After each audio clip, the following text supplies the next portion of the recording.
Assalamualaikum warahmatullahi wabarakatuh. Halo teman-teman, salam jumpa. Ketemu lagi nih sama kita. Oh iya, tahu nggak sih kali ini kita mau belajar tentang apa? Kira-kira apa ya? Oh iya, kali ini kita akan membahas mengenai perjanjian AFTA ya. Kalian udah ada yang tahu belum sih apa itu perjanjian AFTA? Kalau belum tahu, kita belajar bersama yuk mengenai perjanjian AFTA.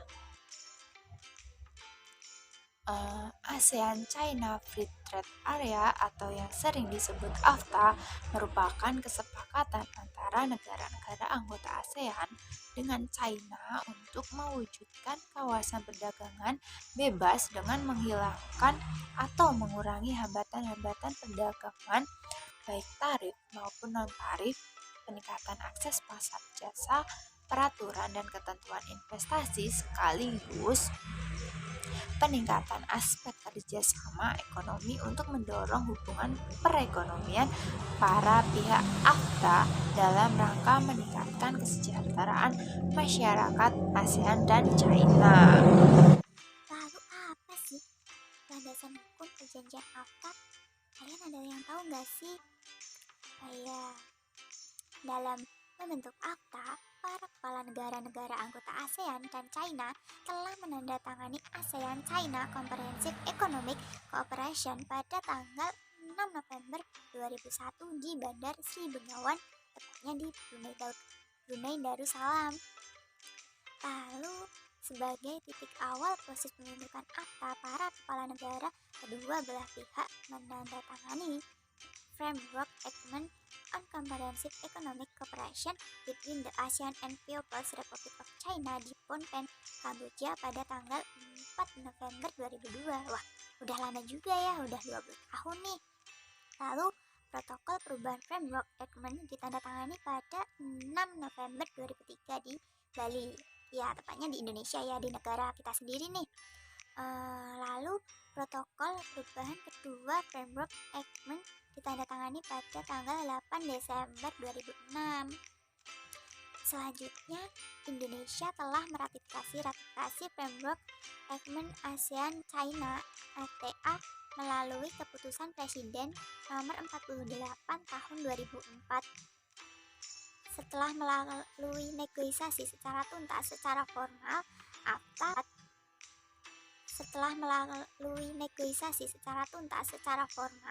AFTA pertama kali diluncurkan sejak ditandatanganinya Trade in Goods Agreement and Dispute Settlement Machine Agreement pada tanggal 29 November 2004 di Laos. Lalu, persetujuan jasa AFTA ditandatangani pada pertemuan ke-12 KTT ASEAN di Cebu, Filipina pada bulan Januari 2007. Sedangkan persetujuan investasi ASEAN-China ditandatangani pada saat pertemuan ke-41 tingkat Menteri Ekonomi ASEAN pada tanggal 15 Agustus 2009 di Bangkok, Thailand.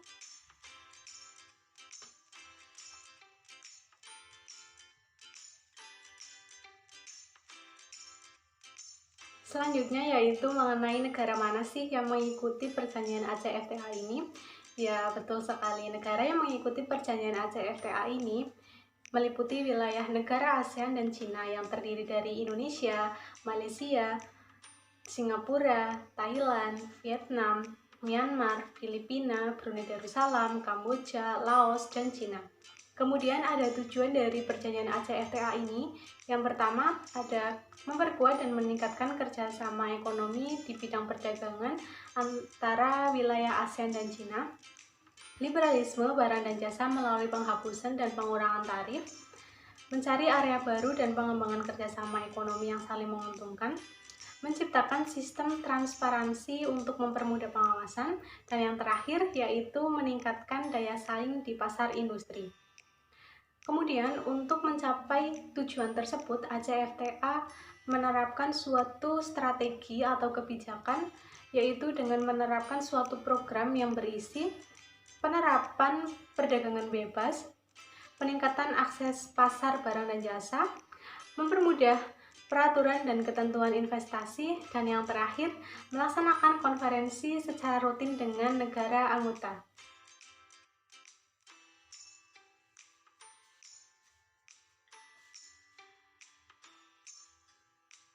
Nah, adapun manfaat perjanjian ACFTA antara ASEAN dan Cina antara lain pertama yaitu sejumlah produk, barang, dan jasa buatan negara ASEAN akan lebih mudah memasuki pasaran domestik Cina.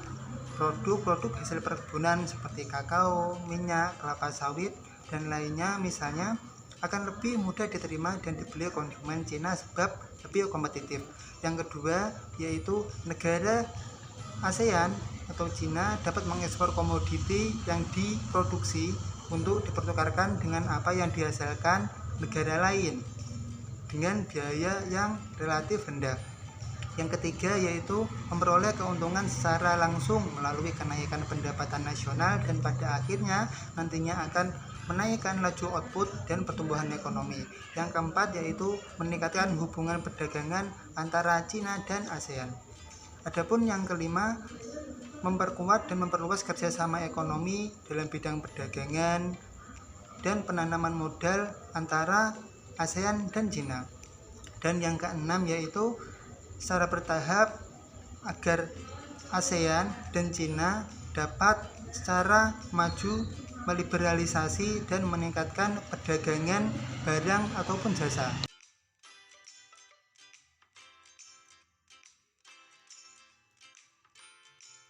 Peran Indonesia adalah ikut berpartisipasi dalam perjanjian ACFTA. Keikutsertaan ini didasarkan pada motif dan tujuan Indonesia sendiri dalam berpartisipasi dalam perjanjian ini. Adapun motif Indonesia ikut serta dalam beragam perjanjian perdagangan bebas ACFTA ini antara lain pertama yaitu perasaan tidak enak dengan negara lain sebab Indonesia telah bergabung dalam suatu organisasi atau asosiasi ASEAN. Yang kedua yaitu keikutsertaan Indonesia dalam perjanjian perdagangan bebas ini karena didasarkan untuk mengangkat citra Indonesia di mata masyarakat internasional hanya karena ingin disejajarkan dengan negara modern lain. Adapun yang ketiga yaitu desakan negara atau lembaga keuangan internasional mengingat Indonesia sangat bergantung secara ekonomi pada mereka. Dan yang keempat yaitu mengikuti suatu perjanjian internasional seperti perjanjian perdagangan bebas ACFTA ini semata-mata karena proses tersebut telah dianggarkan tanpa persis tahu kegunaan dan manfaat yang akan dihasilkan.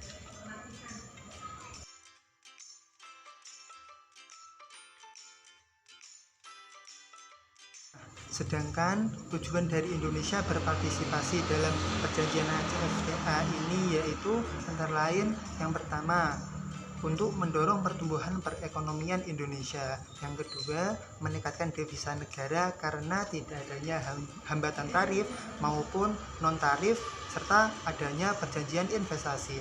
Yang ketiga, yaitu menciptakan persaingan.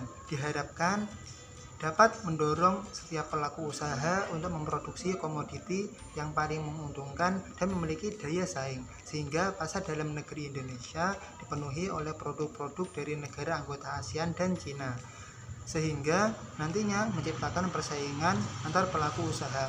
Yang keempat yaitu menciptakan kepastian hukum dan yang kelima yang terakhir yaitu memperkuat hubungan antar negara ASEAN dan Cina.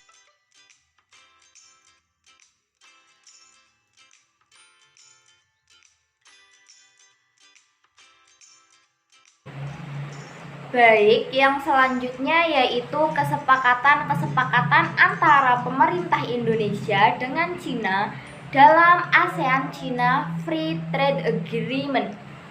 Kemudian, dalam pertemuan komisi bersama atau yang dinamakan dengan Joint Commission Meeting ke-10 yang dilaksanakan di Yogyakarta pada 3 April 2010 yang diwakili oleh masing-masing Menteri Perdagangan dari Indonesia dan dari Cina itu mendapatkan beberapa kesepakatan. Sebelum itu, apa sih Joint Commission Meeting itu?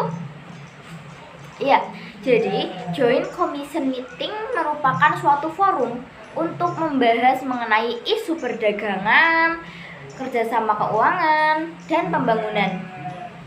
Kemudian, dari forum tersebut itu mendapatkan beberapa kesepakatan. Ada berapa sih? Ada yang tahu? Ya, kesepakatan tersebut itu ada 7. Kira-kira kesepakatan tersebut apa saja ya? Mari kita simak satu persatu. Kesepakatan yang pertama yaitu pihak Cina sepakat untuk memfasilitasi akses pasar bagi beberapa buah-buahan tropis seperti pisang, nanas, dan rambutan, dan sarang burung walet Indonesia untuk dapat memasuki pasar Cina. Yang kedua belah pihak sepakat untuk membentuk kelompok kerja resolusi perdagangan yang memiliki tujuan untuk memfasilitasi perdagangan yang lancar di kedua negara, juga untuk memfasilitasi pembukaan cabang bank mandiri di RRT demi memperkuat transaksi langsung perbankan. Yang ketiga, atas permintaan Indonesia dalam forum Joint Commission Meeting tersebut, delegasi RRT menyetujui pembukaan cabang bank mandiri di RRT sehingga akan memperkuat hubungan transaksi langsung perbankan di kedua negara. Kemudian yang keempat adalah kerjasama antara lembaga pembiayaan ekspor Indonesia dengan Cina Exim Bank, di mana kedua belah pihak telah menandatangani perjanjian peminjaman sebesar 100 juta US dollar dari Cina Exim Bank kepada lembaga pembiayaan ekspor Indonesia. Kemudian yang kelima yaitu kedua belah pihak setuju untuk memaksimalkan penggunaan pinjaman kredit ekspor preferensial sebesar 1,8 miliar US dollar dan pinjaman konsesi pemerintah sebesar 1,8 miliar RMB yang digunakan oleh Indonesia untuk mengembangkan proyek-proyek infrastruktur. Adapun proyek-proyek yang sudah terselesaikan yaitu yang pertama ada jembatan Suramadu, dan yang kedua adalah pembangkit listrik tenaga batu bara Labuhan Angin.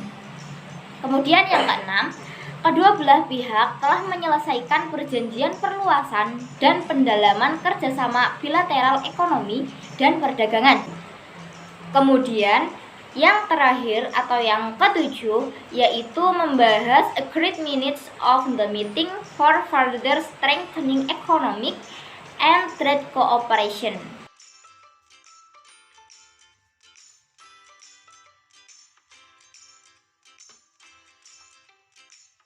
Assalamualaikum warahmatullahi wabarakatuh.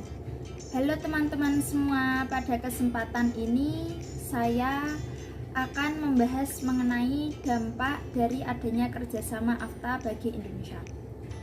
Sebelum kita membahas mengenai dampak dari adanya kerjasama AFTA sendiri bagi Indonesia, apa sih AFTA itu sendiri? AFTA yaitu merupakan kerjasama yang dilakukan antara Cina dengan negara anggota ASEAN. Kerjasama ini memiliki tujuan yaitu untuk mempermudah melakukan perdagangan bebas. Adapun dampak dari adanya AFTA sendiri dibagi menjadi dua, yaitu dampak positif maupun dampak negatif. Dampak positif dari adanya kerjasama AFTA bagi Indonesia diantaranya yang pertama yaitu membuka peluang menarik investasi yang dihasilkan dapat digunakan ekspor barang-barang ke negara yang tidak gabung AFTA. Yang kedua yaitu perdagangan berkurang dan motivasi produsen serta importir meningkat. Dan yang terakhir yaitu BUMN dapat memanfaatkan barang modal lebih murah dan menjual dengan tarif rendah. Kemudian yaitu dampak negatif dari adanya kerjasama AFTA bagi Indonesia. Yang pertama yaitu banyaknya produk asing yang masuk Indonesia sehingga dapat menghancurkan sektor perekonomian. Yang kedua, perekonomian Indonesia bisa semakin lemah. Dan yang terakhir yaitu produk manufaktur dan UMKM dapat digantikan dengan komoditas impor. Sekian dari saya, terima kasih.